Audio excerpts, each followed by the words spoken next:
ನೀವೀಗ ದೃಶ್ಯವನ್ನ ನೋಡ್ತಾ ಇದ್ದೀರಾ. ನೂತನ MLA ಆಗಿ ಈಗ ಸಿಪಿ ಯೋಗೇಶ್ವರ್ ಆಯ್ಕೆ ಆಗಿದ್ದಾರೆ. ಪ್ರಮಾಣ ಪತ್ರವನ್ನು ಅಲ್ಲಿ ಪಡೆಯೋದಕ್ಕೆ ಬರ್ತಿರುವಂತಹ ದೃಶ್ಯ. ದಾರಿ ಉದ್ದಕ್ಕೂ ಕೂಡ ಬರ್ತಿದ್ದ ಹಾಗೆ ಅಭಿಮಾನಿಗಳು ಬೆಂಬಲಿಗರ ಜೈಕಾರ ನೀವು ಗಮನಿಸಬಹುದು.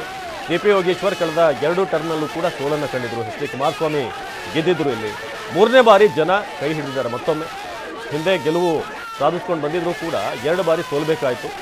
ಆದರೆ ಮತ್ತೊಮ್ಮೆ ಕ್ಷೇತ್ರದ ಜನತೆ, ಚನ್ನಪಟ್ಟಣ ಜನತೆ ಸಿಪಿ ಯೋಗೇಶ್ವರ್ ಅವರು ಪಕ್ಷ ಬದಲಾವಣೆ ಮಾಡಿದರೂ ಕೂಡ ಅಲ್ಲಿ ಜನ ಕೈ ಹಿಡಿದಿದ್ದಾರೆ. ಇದೀಗ ರಾಮನಗರದ ದೃಶ್ಯಗಳನ್ನು ನೋಡ್ತಾ ಇದ್ದರೆ ಪ್ರಮಾಣ ಪತ್ರವನ್ನು ಪಡೆಯೋದಕ್ಕೆ ಯೋಗೇಶ್ವರ್ ಬರ್ತಿರುವಂತಹ ದೃಶ್ಯ. ಮತ್ತೊಂದು ಕಡೆ ಕಾಂಗ್ರೆಸ್ ಕಾರ್ಯಕರ್ತರ ಸಂಭ್ರಮಾಚರಣೆ, ಪಟಾಕಿ ಸಿಡಿಸಿ ಬಾವುಟ ಪ್ರದರ್ಶನ ಮಾಡ್ತಾ ಈಗ ರಾಮನಗರದಲ್ಲಿ ಸೆಲೆಬ್ರೇಷನ್ ಮೂಡ್ನಲ್ಲಿದ್ದಾರೆ ಕಾಂಗ್ರೆಸ್ನ ಕಾರ್ಯಕರ್ತರು. ಸಿಪಿ ಯೋಗೇಶ್ವರ್ ಈ ಬಾರಿ ಹಲವಾರು ಸವಾಲುಗಳಿತ್ತು. ಒಂದು, ಪಕ್ಷ ಬದಲಾಯಿಸಿದ್ರು.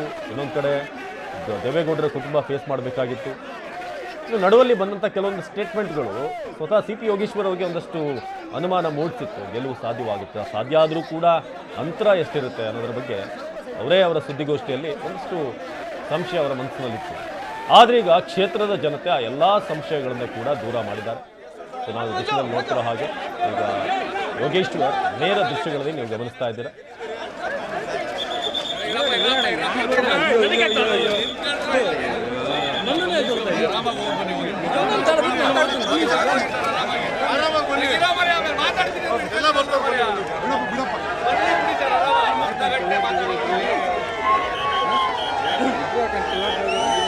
ನಿಮ್ಮಿಬ್ರು ಇದಕ್ಕೆ ನಮ್ಗೆ ಮಾಡ್ತೀರಾ?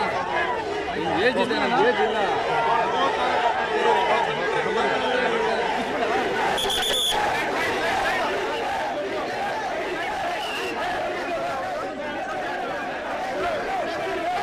ಸೊ ರಾಮನಗರದ ದೃಶ್ಯಗಳನ್ನು ನಾವೀಗ ನೋಡ್ತಾ ಇದ್ದೀವಿ. ಪ್ರಮಾಣ ಪತ್ರವನ್ನು ಅಲ್ಲಿ ಪಡೆಯೋಕೆ ಬಂದಿರುವಂಥ ಸಿಪಿ ಯೋಗೇಶ್ವರ್.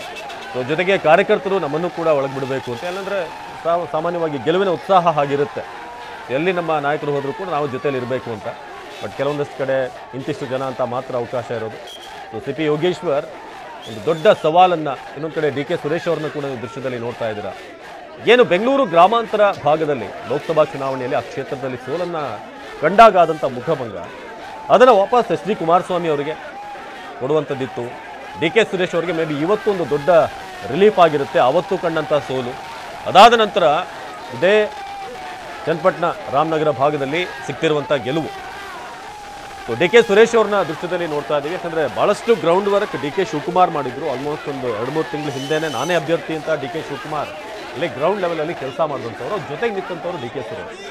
ಲೋಕಸಭಾ ಚುನಾವಣೆಯ ಸೋಲನ್ನು ಮರೆತು ನಾವಿಲ್ಲಿ ಒಗ್ಗಟ್ಟಾಗಿ ಕೆಲಸ ಮಾಡಲೇಬೇಕು ಅಂತ, ಅದರಲ್ಲಿ ಭಾಳ ದೊಡ್ಡ ಒಂದು ಆಪರೇಷನ್ ಆಗಿದ್ದು ಅಂತಂದರೆ ಸಿಪಿ ಯೋಗೇಶ್ವರ್ ಅವ್ರನ್ನ ಈ ಕಡೆ ಕರೆತರುವಂಥ ವಿಚಾರ. ಅದು ಕೂಡ ಯಶಸ್ವಿ ಆಯಿತು. ಕ್ಷೇತ್ರವನ್ನು ಗೆಲ್ಲೋದು ಕೂಡ ಯಶಸ್ವಿ ಆಗಿದೆ. ಈಗ ಸೊ ನಿಖಿಲ್ ಕುಮಾರಸ್ವಾಮಿ 3ನೇ ಬಾರಿ ಅಗ್ನಿ ಪರೀಕ್ಷೆಗೆ ಅವ್ರನ್ನ ದೂಡಲಾಗಿತ್ತು. ಅದರಲ್ಲೂ ಕೂಡ ಅವರು ಸೋಲನ್ನು ಕಂಡಿದ್ದಾರೆ. ಇತ್ತೀಚೆಗಷ್ಟೇ ಸ್ವಲ್ಪ ಹೊತ್ತಿನ ಹಿಂದಷ್ಟೇ ಅವರು ಮಾತನಾಡಿದರು, ಸೋಲನ್ನು ನಾನು ಈಕ್ವಲ್ ಆಗಿ ಸ್ವೀಕಾರ ಮಾಡ್ತೀನಿ, ಇನ್ನಷ್ಟು ವರ್ಕ್ ಮಾಡ್ತೀನಿ ನಾನು ಅಂತ. ಇನ್ನು ರಾಮನಗರದಲ್ಲಿ ಸದ್ಯಕ್ಕೆ ದೃಶ್ಯಗಳನ್ನು ನೋಡ್ತಾ ಇದ್ರಿ ಸಿಪಿ ಯೋಗೇಶ್ವರ್ ಅವರ ಜೊತೆಗೆ. ಇನ್ನು ಗೆಲುವಿನ ಪ್ರಮಾಣ ಪತ್ರವನ್ನು ಪಡೆಯಲು ಬಂದರು CPY. ಮತಕೇಂದ್ರದ ಬಳಿ ಜಮಾಯಿಸಿದಾಗ ಇಲ್ಲಿ ಕಾರ್ಯಕರ್ತರು ದೊಡ್ಡ ಸಂಖ್ಯೆಯಲ್ಲಿ ಬಂದು ಸೇರಿದ್ದಾರೆ. ರಾಮನಗರ ಮತಕೇಂದ್ರದ ಬಳಿ ಅಪಾರ ಜನಜಂಗುಳಿ.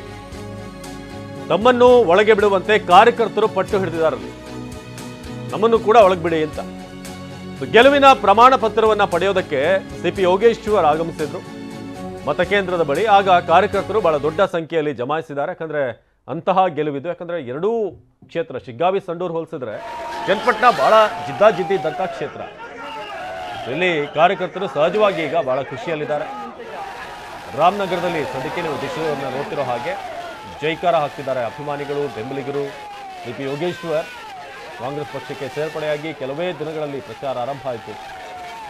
ತಮ್ಮದೇ ಒಂದಷ್ಟು ಓಟ್ಗಳು ಜೊತೆಗೆ ಕಾಂಗ್ರೆಸ್ನ ಒಂದಷ್ಟು ಓಟ್ಗಳೆಲ್ಲ ಸೇರಿ ಈಗ ಸಿಪಿ ಯೋಗೇಶ್ವರ್ ಫೈನಲಿ ಗೆಲುವನ್ನು ಸಾಧಿಸಿದ್ದಾರೆ. ಅದು ಕೂಡ ಎಲ್ಲೋ ನೆಕ್ ಟು ನೆಕ್ ಆಗ್ಬೋದೇನೋ ಅನ್ನೋ ರೀತಿಯಾಗಿ ಎಕ್ಸಿಟ್ ಪೋಲ್ ಎಲ್ಲ ನೋಡಿದಾಗ ಅನ್ನಿಸ್ತಾ ಇತ್ತು. ಎಕ್ಸಿಟ್ ಪೋಲ್ಗಳು ಕೂಡ ಪೂರಕವಾಗಿ ನಿಖಿಲ್ ಅವರ ಪರವಾಗಿಯೇ ಒಂದಷ್ಟು ಫಲಿತಾಂಶವನ್ನು ಕೊಟ್ಟಿದ್ರು. ಆದರೆ ಈಗ ಅದೆಲ್ಲವನ್ನು ಕೂಡ ಮೀರಿ ಸಿಪಿ ಯೋಗೇಶ್ವರ್ ಗೆಲುವನ್ನು ಸಾಧಿಸಿದ್ದಾರೆ.